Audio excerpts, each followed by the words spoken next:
Hi, I thought I'd talk to you today a little bit about the tricky topic of homeschooling in quarantine and lockdown.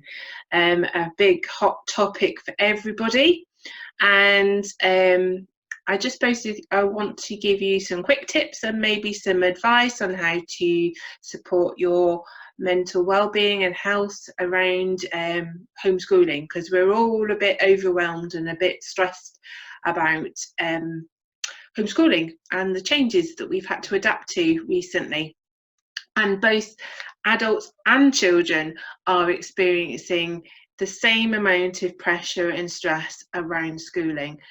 In particular, children with additional needs who have executive function problems with planning and being able to plan learning and follow plans for learning without support, but also having difficulty with regulating their emotions and self-control of their emotions and their emotional responses to changes in learning environments and people who are teaching them, because it's no longer teachers, it's now us as parents, and also their inflexibility to be able to adapt to those changes in learning environments, because school was school and now that's not happening, and home is now school, and mum and dad or carer teaches us now and that's different and I can't cope, and neither can we as parents. So it's just allowing us time to be able to sort of acknowledge that it's stressful and it's not easy,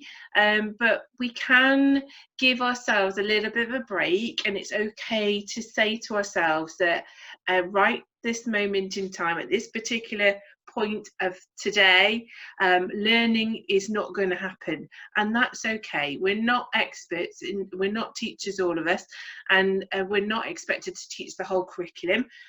We are being bombarded as adults and children with pings to phones and computers and endless emails and downloads and Google Classrooms and all kinds of things.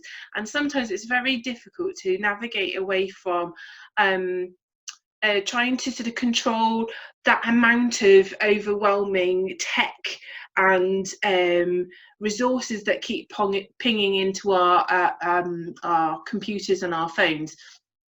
And I think teachers have got a hard job in themselves, as well as ourselves, to try and sort of give you a balance of what you need as a resource, but also what you need as a learning task.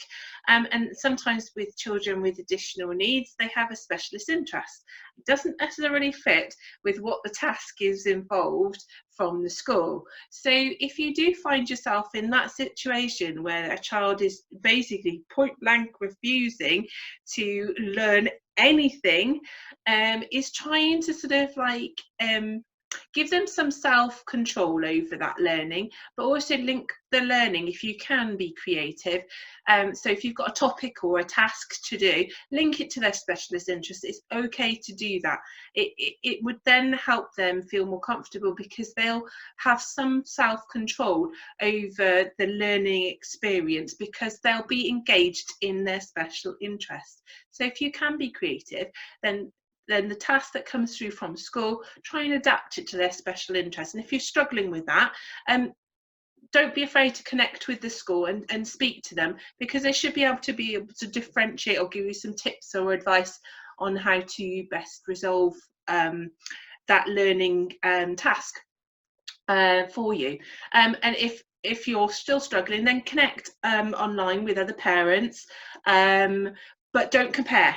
Don't compare yourself to other parents who look like they're in control, because they're all in the same boat. Honestly, we might look like we're sort of like super mums sometimes, but actually we're all experiencing the same problems and the same stress levels, with just that some people might have less hats to put on at the same time, so they might not be working from home like some parents are, as well as homeschooling. So we've all got hats to juggle, we're all doing different things, we all have different caring responsibilities, but don't compare yourself, because what suits some might not suit others, and likewise what works for some might not work for others. In the attached document to this video, I've put together some useful tips and resource links to some creative sites, some virtual sites, activities for children, some advice for parents, some ideas, and some of them I've linked to special interests as well. So in the attached document, you can look at that.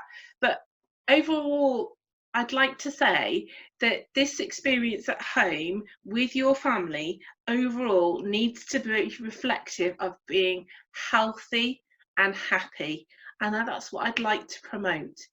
I know we all have difficulties, but really being healthy and happy at home is the most important thing. If you can create that environment for your family, then I think you've won in the learning stakes. So don't give yourself a hard time if learning doesn't happen particularly, because there are other things you can do that you enjoy, like cooking, creating new things, maybe art, maybe activities, maybe watching things that you will all enjoy, but you can also turn around to be a learning experience, like baking a cake, weighing and measuring, solids, liquids and gases, that sort of thing. And, you know, really just engage with the wealth of the web at the moment, but obviously be mindful that everything is online at the moment. Everything is very techy, so it's balancing out that screen time as well. I know I'm getting headaches because I am online quite a lot, learning and also writing things for different people. Other quick tips: schedules. I think it's important for children to have the knowledge of what's expected of them in their learning, how long that's going to take, but also what will happen afterwards. So what treat do I get? Giving them some responsibility of that particular schedule and choice as well, will help create a happier learning environment for you all, if you really consciously trying and keep the homeschooling underway. So I've got a few ideas and I'll share a couple online as well. I'll go to those in a minute.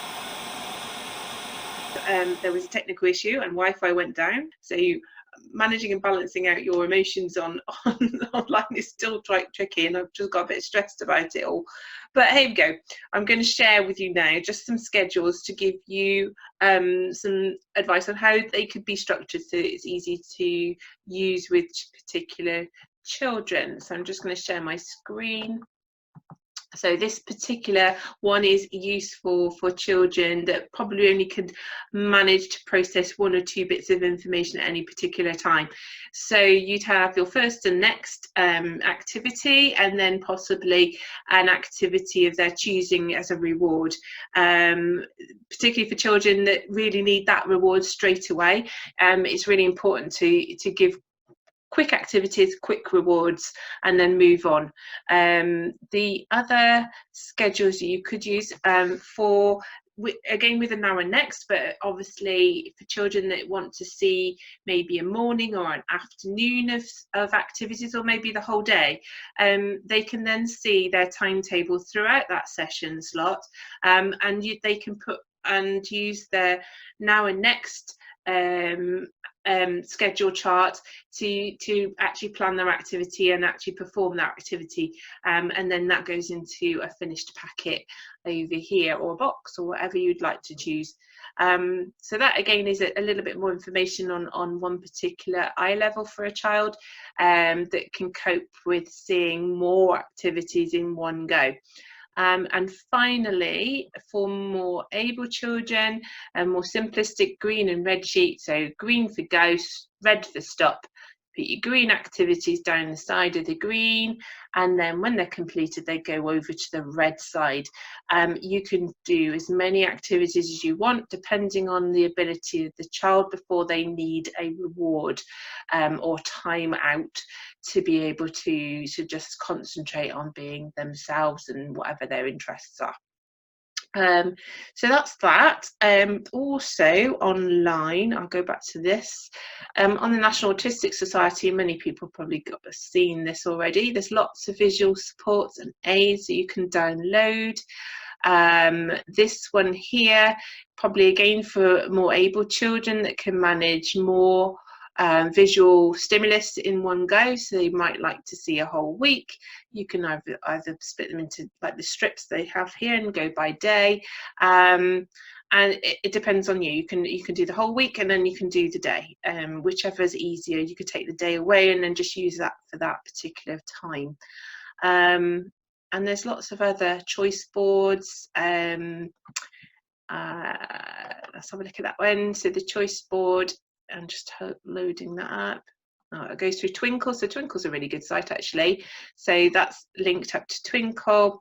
But also, I mean, it's got an emotional thermometer here. I usually find that's quite tricky for children to identify with, really. So unless they can articulate what emotions they're feeling with at that particular time. So I've got a few ideas here, so I'm going to go and share that and stop sharing that now.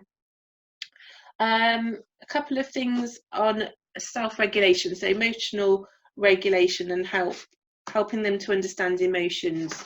Lots of different things I used to use at school, so I've got a couple here. The start of the day, or whenever you feel like it, you can ask your child to identify how they are feeling, what emotion that they have. This is for a child that has quite a lot of vocabulary around emotions, but you might need to simplify that for children that might just identify with happy, sad, angry, that sort of thing. So they would then identify where their emotion sits with themselves and give that to you, or put it on a different chart so that you know where they are right then. Now, if that feeling is quite hard and tricky and they find themselves in this I can't cope, manage anything, it's given them some self-control about how to self-regulate by identifying what they can do to calm down. So they would choose then an activity to calm down with, either in a busy box or in an area where you would store some activities like a tent or a dark place, or somewhere that they would go to that they would feel safe in, away from the learning environment. So that's quite a nice one to do. And again, it teaches them how to self-regulate and how to manage an emotion.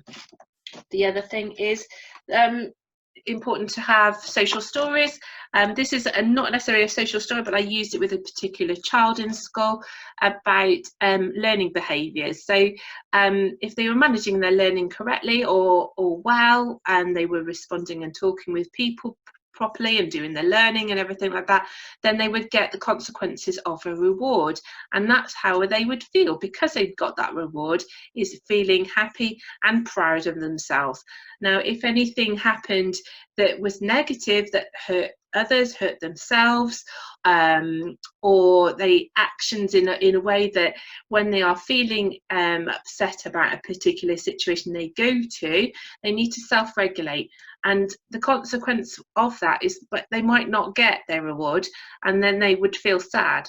So this would be a little bit like a movable social story that you can adapt to suit you. So green for yes, red for no. And then the traditional social story. This is one I created a long time ago about I need help. So we come up with an idea of what all the things they can do by themselves and what makes them independent about doing things themselves, but what also happens when they find things tricky to do for themselves, and what do they do then?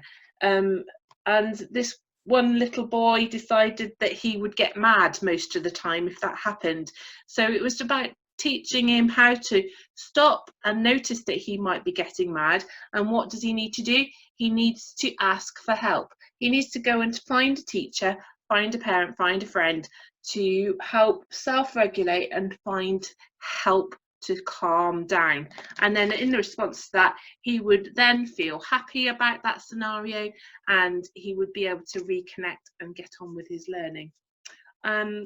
So hopefully these two videos are spliced together quite successfully, and they don't look a bit odd, but hey ho, we can't help all technical issues. If you really feel that you need more help, please get in touch with Jigsaw either via Facebook or Twitter, and maybe connect with our online virtual support group, which happens on a Tuesday evening. So if you're not a member of Jigsaw, please join Jigsaw. It's free, and then you can book onto one of our virtual Jigsaw chat sites that we've created in the last week or so, and find support there. And hopefully we'll be adding to that provision as we go along. So stay safe, stay well, be kind, and don't put too much pressure on creating the whole curriculum at home. Anyway, speak soon, and bye bye.